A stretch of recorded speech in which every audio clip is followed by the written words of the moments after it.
হে everyone, আজকে আমি বানিয়েছিলাম চিকেন। আমি ননভেজ খেতে একটু বেশিই ভালোবাসি, তাই যখন যেটা ইচ্ছা হয় নিজে রান্না করে খেয়ে নিই।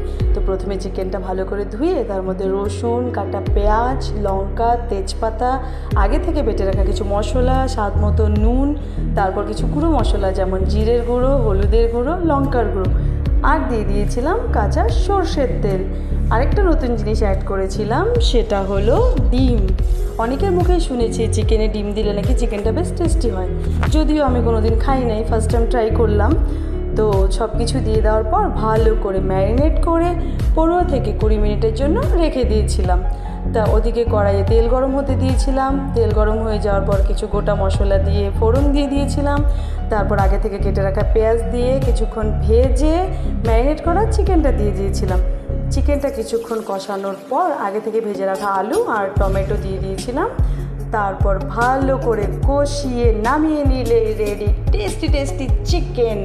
সত্যি দারুণ টেস্টি ছিল চিকেনটা, আমার তো হেব্বি লেগেছে।